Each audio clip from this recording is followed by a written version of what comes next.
राजस्थान के एक छोटे से गांव भीमरपुर में एक साधारण परिवार रहता था। परिवार में थे शिवलाल, उनकी पत्नी गौरी और उनका बेटा मोहन। मोहन अपने पिता के साथ खेतों में मेहनत करता था। गर्मी का मौसम था, सूरज जैसे आग बरसा रहा था।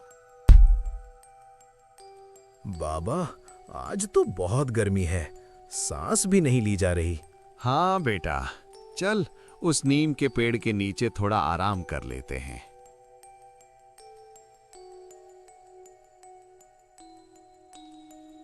दोनों पेड़ के नीचे बैठते हैं। गौरी ने जो खाना दिया था वो खोलते हैं। ले बेटा, खाना खा ले। मन नहीं है बाबा, बहुत गर्मी है। मोहन पानी पीने जाता है और वापस काम में लग जाता है। शाम को घर लौटते वक्त मोहन देखता है कि रास्ते में पुरानी बावड़ी के पास बहुत भीड़ लगी है। इतनी भीड़ यहाँ क्यों है? वो पास जाता है। अचानक उसे ठंडी हवा महसूस होती है। भीड़ में से आवाज आती है, लाइन में लगो, अंदर सबको ठंडी जगह बैठकर खाना मिलता है। मोहन देखता है वहां एक नया भोजनालय खुला है। नाम लिखा था ठंडी छांव भोजनालय। एक सुंदर औरत बाहर खड़ी मुस्कुरा रही थी। उसका नाम था सुरम्या। आइए आइए, सिर्फ 10 रुपए में पेट भर खाना और अंदर ठंडी हवा। गांव वाले हैरान थे। इतना सस्ता? हाँ भाई, घर से भी सस्ता। मोहन भी लाइन में लग जाता है।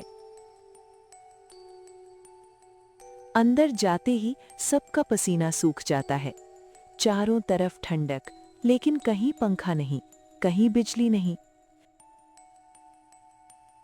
सुरम्या थालियां लेकर आती है।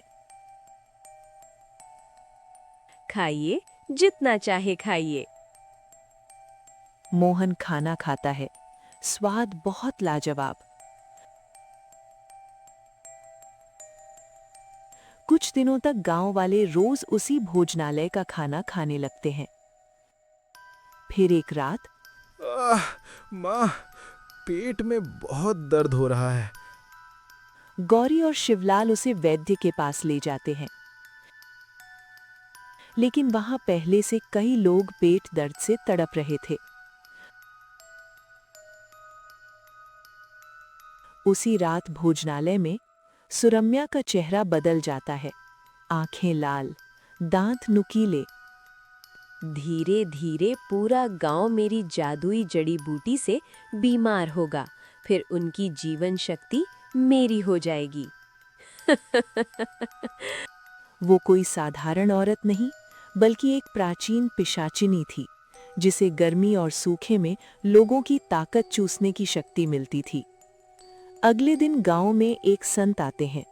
उनका नाम था संत अच्युतानंद। दो गांव वाले उन्हें भोजनालय में ले जाते हैं।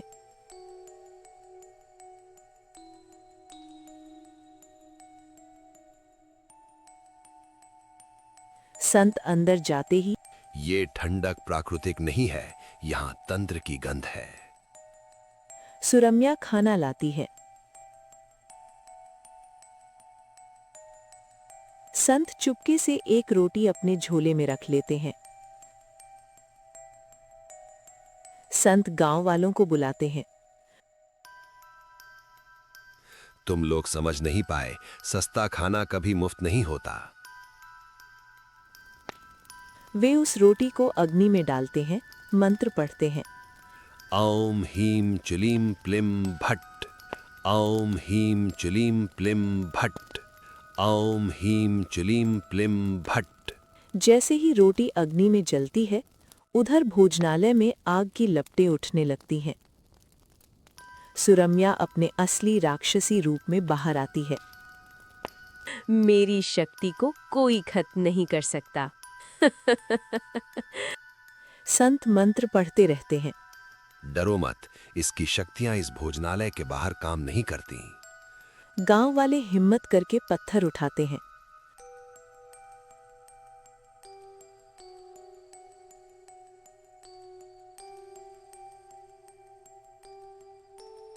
सुरम्या कमजोर पड़ने लगती है।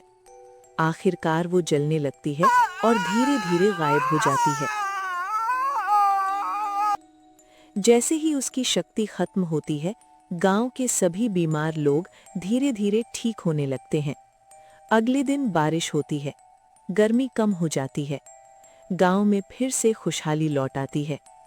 याद रखना, हर सस्ती चीज फायदे की नहीं होती और हर ठंडी छांव सुरक्षित नहीं होती।